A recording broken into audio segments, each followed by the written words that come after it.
तो प्रधानमंत्री नरेंद्र मोदी 17 जुलाई को चंडीगढ़, हरियाणा और पंजाब के दौरे पर होंगे। इस दौरान प्रधानमंत्री हरियाणा के जिंद में भारत की पहली हाइड्रोजन चालित ट्रेन को हरी झंडी दिखाएंगे और कई परियोजनाओं का उद्घाटन और शिलान्यास करेंगे। प्रधानमंत्री लगभग 1250 करोड़ की लागत से पीजीआई चंडीगढ़ में 3 बड़ी स्वास्थ्य परियोजनाओं का उद्घाटन और शिलान्यास भी करेंगे। वहीं राम मंदिर चंदा चढ़ावा चोरी को लेकर विपक्ष पर निशाना साधते हुए भाजपा राष्ट्रीय कार्यकारिणी के सदस्य और हिमाचल प्रदेश के सह प्रभारी संजय टंडन ने आरोप लगाया कि जो लोग राम मंदिर बनाने में रुकावट डाल रहे थे वो आज आवाज उठा रहे हैं। उन्होंने स्पष्ट किया कि इस मामले में जो भी दोषी होगा वो बख्शा नहीं जाएगा और इसके साथ साथ उन्होंने बताया कि वन नेशन वन इलेक्शन क्यों जरूरी है।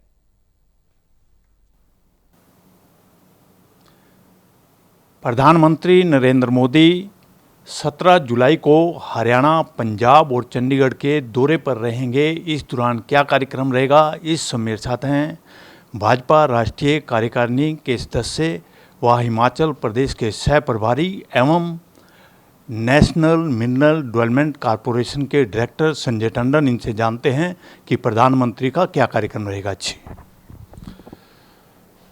प्रधानमंत्री जी चंडीगढ़ में 17 जुलाई को आ रहे हैं।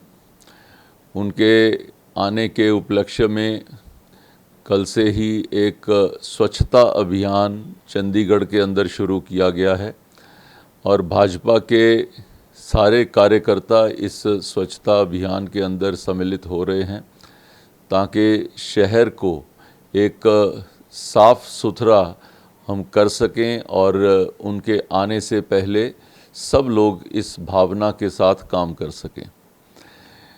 उन्होंने यहाँ पे आकर पीजीआई के कुछ नए जो डिपार्टमेंट्स हैं उनका उद्घाटन करना है।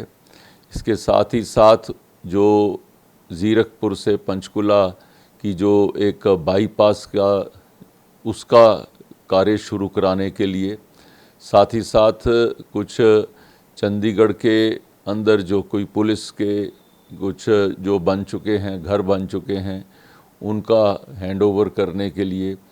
तो इस तरीके से 5-6 ऐसे उपलक्ष्य हैं कुछ पंजाब यूनिवर्सिटी के प्रोजेक्ट्स के बारे में, तो उसकी शुरुआत करने के लिए वो आ रहे हैं। चंडीगढ़ के सब वासी बड़ी बेसब्री से उनके आने का इंतज़ार कर रहे हैं और हम सब लोग भी उत्सुक हैं कि वो आएँ और क्योंकि चंडीगढ़ के साथ उनका एक पुराना गहरा नाता रहा है और हम सब लोग भी उत्सुकता से उनके आने का इंतज़ार कर रहे हैं। टंडन साहब, जो विपक्ष है वो लगातार हमलावर है चंदा चोरी को लेकर और जो एथनॉल पेट्रोल पंपों में शुरुआत की है, तो इसका असर आने वाले विधानसभा चुनाव में नहीं पड़ेगा? क्योंकि आप भाजपा राष्ट्रीय कार्यकारिणी के सदस्य भी हैं और आपने पूरा आकलन भी किया होगा। देखिए, कोई भी जो कार्य शुरू किया जाता है एक अच्छी भावना के साथ उस कार्य का प्रारंभ होता है, लेकिन कार्य करने वाले लोग कहीं ना कहीं कोई अगर अपनी किसी दुर्भावना के साथ या अपने किसी फ़ायदे के लिए कोई गलत कार्य करता है तो वो जो भी दोषी है वो दोषी के खिलाफ उचित कार्रवाई ज़रूर की जाएगी।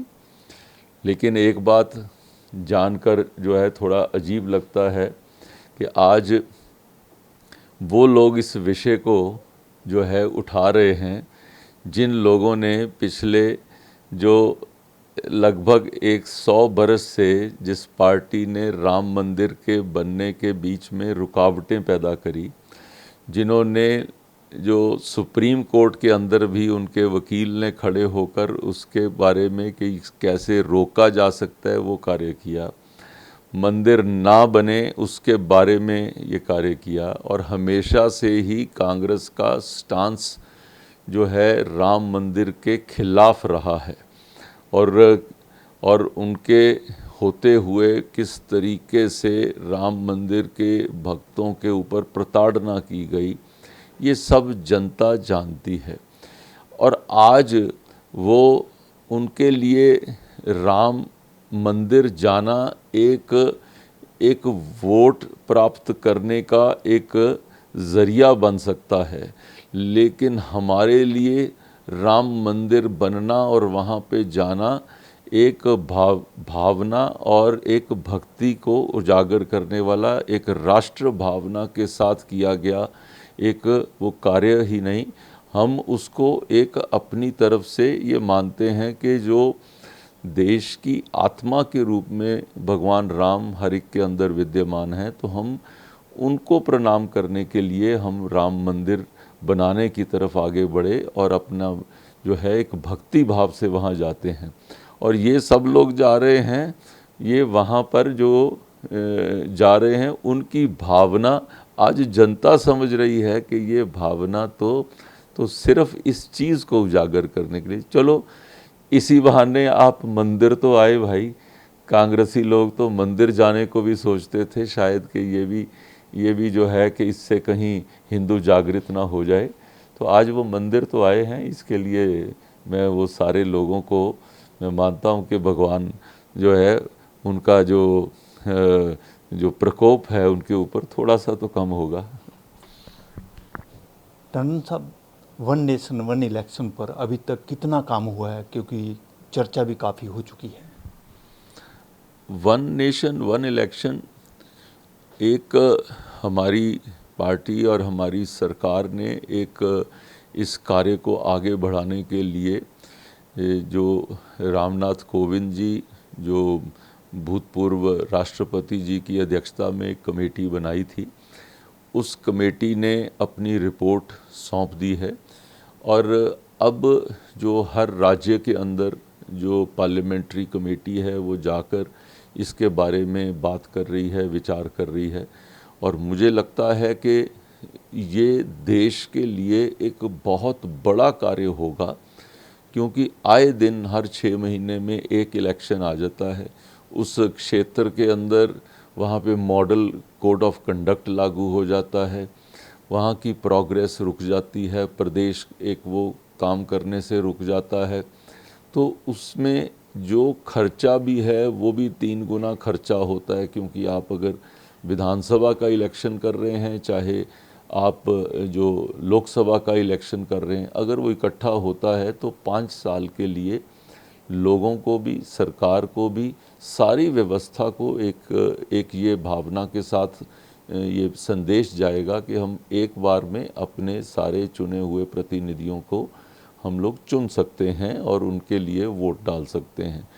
खर्चा भी कम होता है और विकास भी कहीं नहीं रुकता है, और साथ ही साथ उसके अंदर कितनी तरह के जो काम हैं वो कार्यों भी पूरी शक्ति के साथ वो आगे बढ़ सकते हैं।